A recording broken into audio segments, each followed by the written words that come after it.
morning, students. Today I will discuss the second lecture about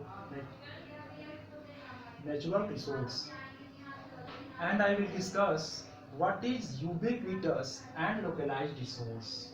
In my previous class, I discussed about the natural resource, and in this term, I will discuss what is ubiquitous and what is localized resource. First of all, resource can be classified on the basis of their distribution. Resource can be classified on the basis of their distribution, यानी कि वितरण के आधार पर हम लोग resource को दो part में क्लासिफाई कर सकते हैं, ubiquitous and localized resource. Then what is ubiquitous resource? Ubiquitous resource like air we breathe, water which we drink, and sunlight that are found everywhere are known as ubiquitous resource. मतलब हम बोल सकते हैं कि उस प्रकार के रिसोर्स जो हमें प्रकृति ने दिया है, हवा जिसे हम सांस लेते हैं, पानी जिसे हम पीते हैं, और सूर्य की रोशनी जो सभी जगहों पर पाई जाती है, यानी कि प्रकृति ने जिसे हमें मुक्त रूप से दिया है, उसे हम यूबिक्विटस रिसोर्स के नाम से जानते हैं. We known as a ubiquitous resource. And what is localized resource? Localized resource क्या है? लोकलाइज्ड रिसोर्स की जब हम बात करते हैं तो resource that are found only in certain places are known as localized resource. We can say that resource that are found on at a particular place or certain place are known as localized resource. It means जैसे कुछ वैसे resource जो कुछ खास जगहों पर या कुछ खास प्लेस पर पाए जाते हैं, उसको हम लोग लोकलाइज्ड रिसोर्स के नाम से जानते हैं. जैसे कॉपर हो गया, आयरन ओर हो गया, गोल्ड हो गया, ये सारे हमारे रिसोर्स जो है किसी पार्टिकुलर एरिया में किसी पार्टिकुलर प्लेस पर पाए जाते हैं, जिसे हम लोग लोकलाइज्ड रिसोर्स के नाम से जानते हैं. Now I will discuss my next topic, distribution of natural resource. I will discuss next topic, distribution of natural resource, यानी कि प्राकृतिक रिसोर्स का हम लोग वितरण किस प्रकार से करते हैं. While natural resources are available widely, they are not available everywhere. We all know that resources are available on the earth, but everywhere, every places, they are not available. Some resources are available in certain parts of the world and not in other parts because of uneven distribution of natural resource. आप देखते हो कि बहुत सारे जगहों पर वैसे resource जो अवेलेबल हैं, कुछ खास प्लेस पर अवेलेबल हैं, लेकिन कुछ खास प्लेस पर अवेलेबल नहीं है. इसका सबसे मेन रीजन यह होता है कि यह डिपेंड करता है उसके क्लाइमेटिकल कंडीशन पर. That is completely depend on their climatical condition to obtain the resource. Moreover, technology and money are required to convert naturally occurring raw material into resource and then into human-made resource. अब ये depend करता है technology, यानी कि किस तकनीक से हम लोग रिसोर्स को ऑब्टेन कर रहे हैं, what type of technology we are using to obtain the resource, and what power you are using to convert it into the human made resource. यानी कि पूरे धरती पर अगर हम लोग बात करें, पूरे विश्व में बात करें, तो रिसोर्स जो है यानी कि संसाधन जो है वह प्रत्येक जगहों पर समान रूप से उसका वितरण नहीं हो पाता है. इसका सबसे बड़ा कारण क्या होता है कि रिसोर्स जो होते हैं वो कंप्लीटली डिपेंड करते हैं हमारे क्लाइमेटिकल कंडीशन पर. यही रीजन है कि धरती के प्रत्येक जगहों पर, इस पूरे लैंडस्केप पर रिसोर्स का डेवलपमेंट, रिसोर्स का विकास जो होता है वह पूर्ण रूप से पर्याप्त मात्रा में हर जगह पर अवेलेबल नहीं हो पाता है. And this is my next topic, human resource.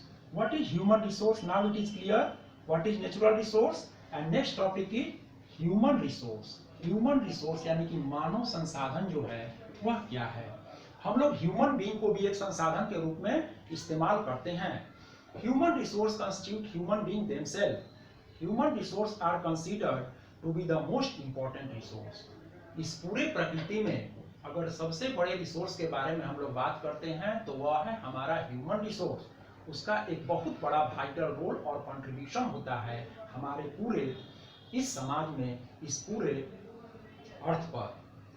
Because no gift of nature can be developed and utilized as a resource. इसमें हम लोग किसी नेचर से मिले हुए रिसोर्स का इस्तेमाल नहीं करते हैं। When we talk about the human resource, it must be assessed both in terms of quality and quantity. इसमें दो चीजें निकलकर सामने आती हैं, quality and quantity. For example, along with educational expertise, a healthy human population is also instrumental in the economic and social development of a region. It means अगर हम लोग बात करते हैं तो किसी भी ह्यूमन को हम लोग अपने स्किल के द्वारा, हम लोग अपने डेवलपमेंट स्किल के द्वारा उसको इनहांस करते हैं, उसको निखारते हैं। A natural resource become a worldwide resource only when human have no use for it. For example, mineral oil become a useful resource only when it is extracted and converted to petroleum jelly or turbine oil. अगर हम लोग natural resource की बात करते हैं तो प्रकृति से, जैसे मान लो कि आपको धरती के अंदर मिनरल ऑयल पाए जाते हैं, जब हम उसको निकालते हैं, कैसे निकालते हैं? From our technology, from our ability, when we extracted from the earth. It means जब हम लोग उसको अपने तकनीक के द्वारा, अपने ह्यूमन स्किल के द्वारा, अपने रिसोर्स के द्वारा उसको जमीन के अंदर से निकालते हैं, तो वह हमारा क्या होता है? वो पेट्रोलियम के रूप में, पेट्रोलियम जेली के रूप में, या फिर टर्पेंटाइन ऑयल के रूप में हम लोग उसका इस्तेमाल करते हैं। इट मींस उसके एक्सट्रैक्शन में हमने किसका यूज किया? ह्यूमन रिसोर्स का इस्तेमाल किया। और ह्यूमन रिसोर्स किसका इस्तेमाल किया? अपने ब्रेन का, अपने टेक्नोलॉजी का, अपने मैन पावर का, अपने ह्यूमन रिसोर्स का। And now the development of technology, ये तकनीक किस पर डिपेंड करती है? तो practical applications such as scientific and commercial, यानी कि ह्यूमन रिसोर्स में हमने इस्तेमाल किया अपने साइंटिफिक ब्रेन का, अपने कॉमर्शियल ब्रेन का हमने इस्तेमाल किया, और उस रिसोर्स को हमने एक्सट्रैक्ट किया। कहां से एक्सट्रैक्ट किया? From the earth. It means कि प्रकृति में अगर कोई भी रिसोर्स वहां पड़ा हुआ है तो उसको हमने अपने ब्रेन से, अपने टेक्नोलॉजी के द्वारा, अपने स्किल के द्वारा उसको एक्सट्रैक्ट किया, उसको निकाला, उसका यूटिलाइज किया, तो वो रिसोर्स हमारा जो होता है, such type of resource is known as the human resource. Now I will discuss about what is human made resource. What is human made resource? Human made resource. What is human made resource?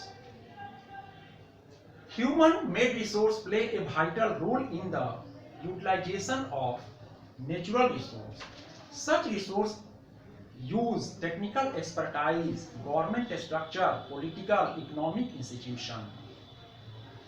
Human made resource में हम लोग जो इस्तेमाल करते हैं उसमें हम लोग गवर्नमेंट स्ट्रक्चर का इस्तेमाल करते हैं, तकनीकी रूप से अपने एक्सपर्ट्स का इस्तेमाल करते हैं, और वे सारे पॉलिटिकल और इकोनॉमिक फ्रेमवर्क में कंस्ट्रक्ट करके हम लोग उस ह्यूमन मेड रिसोर्स का इस्तेमाल करते हैं। अभी हमने देखा कि how do human extract minerals और create equipment to use resource.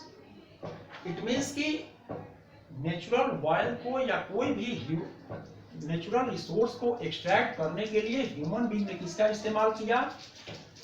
अपने माइंड का इस्तेमाल किया, अपने दिमाग का इस्तेमाल किया, और दिमाग को इस्तेमाल करने में उसने टेक्नोलॉजी का इस्तेमाल किया।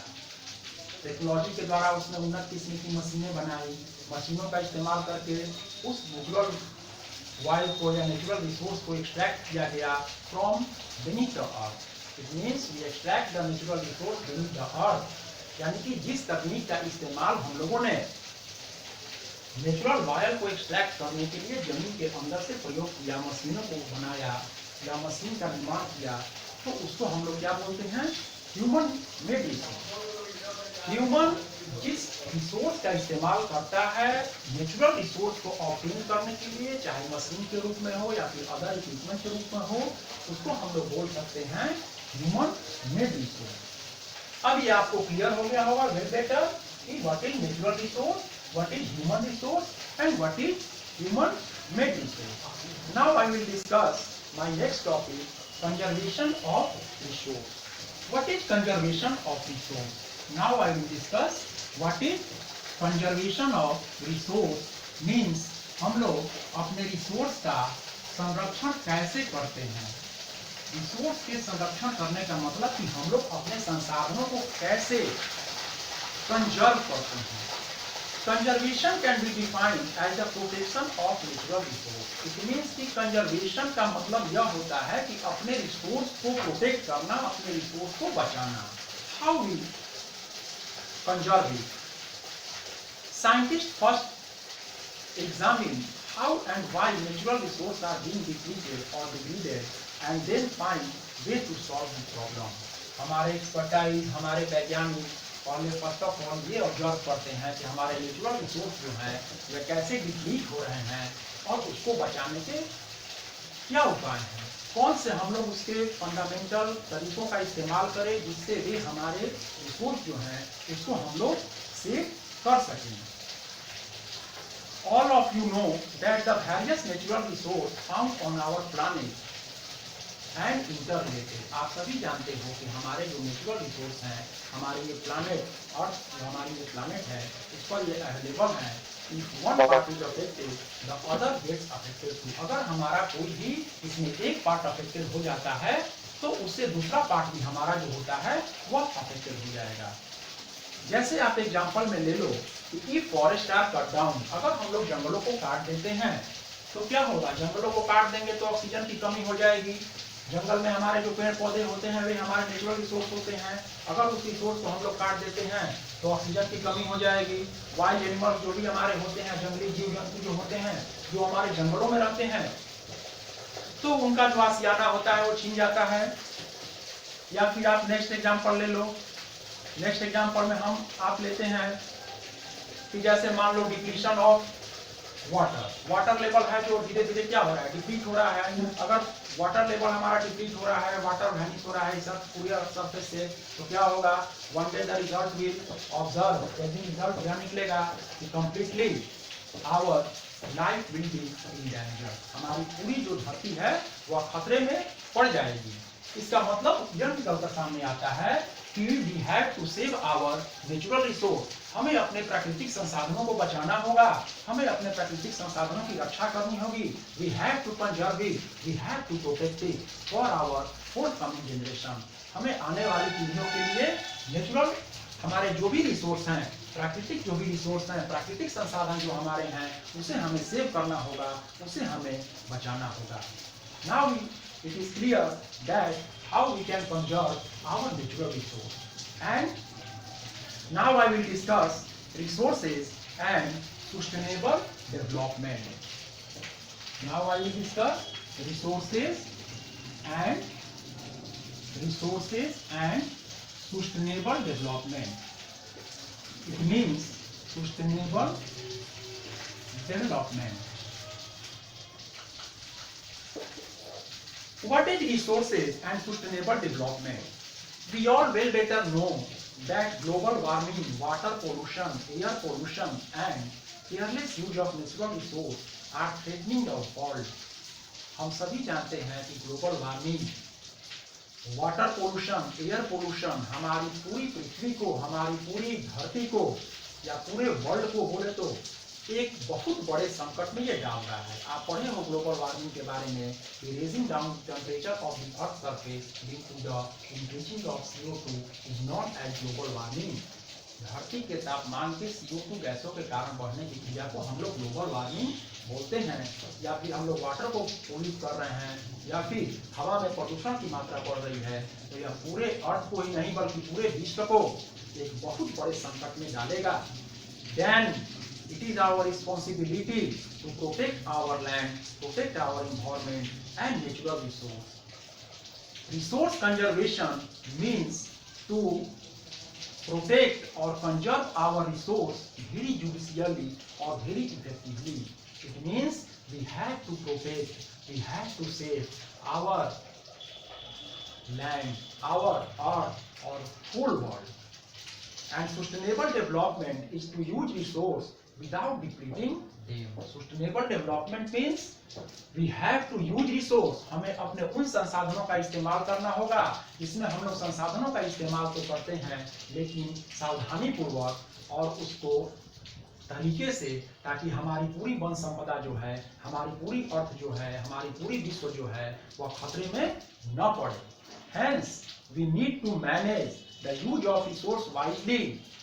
इस प्रकार हमें उस संसाधनों का इस्तेमाल जो है वह अपने ब्रेन के साथ करना होगा, अपने बुद्धि विवेक तर्कपूर्ण तरीकों से करना होगा, ताकि आने वाली हमारी फ्यूचर जनरेशन जो है, फोर्थ कमिंग जनरेशन जो है वह खतरे में न पड़े.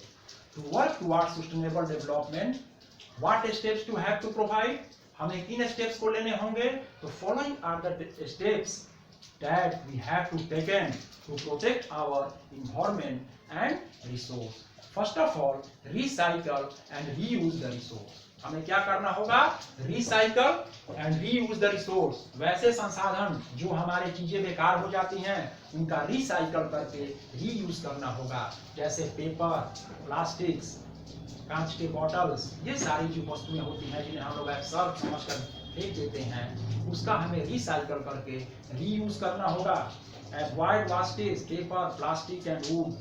लकड़ी का, पेपर का और प्लास्टिक का हमें रीयूज करना होगा, क्योंकि आने वाले हम लोग प्रकृति को आने वाले खतरे से हम लोग इसे बचा सकें. Take care against excessive consumption. अगर हम लोग इन चीजों का बहुत अधिक उपयोग करते हैं, बहुत अधिक उपभोग करते हैं, तो उसे हमें सावधानी पूर्वक अपने स्वविवेक से उसे रोकना होगा. Control activity related to pollution. हमें उस प्रकार की एक्टिविटियों का अपनाना होगा जिससे हमारा पोल्यूशन लेवल जो है वह कंट्रोल हो सके, वाटर लेवल का पोल्यूशन कंट्रोल हो सके, एयर का पोल्यूशन कंट्रोल हो सके. ये सारी चीजों को अपनाकर हम लोग अपनी पूरी अर्थ को बचा सकते हैं. Preserve the biological diversity on Earth and use resources that are easily available and can be replaced at low cost. हमें उस प्रकार के रिसोर्स का इस्तेमाल करना होगा जो लो कॉस्ट पर, यानी कि कम खर्च में, कम पैसों में अवेलेबल हो और जिससे हमारा काम चल सके. अगर हम लोग नेचुरल रिसोर्स को डिप्लीट करते हैं, अगर हम लोग नेचुरल रिसोर्स को यूज करते हैं, तो हमें सावधानी पूर्वक यूज करना होगा. And we have to save for the future. उसे बचा कर रखना होगा फ्यूचर के लिए, ताकि आने वाले समय के लिए वह हमारे लिए एक बेहतर उसका हम लोग यूटिलाइज कर सकें, बेहतर काम वह हमारे रिसोर्स आ सके. Now the chapter will finish and I will solve some problems, some related to your questions in the next class, and you will read this chapter very carefully and solve all your problems. If you face any difficulties, then contact me on the mobile phone in the comment box, write me and I will solve all your problems. Okay.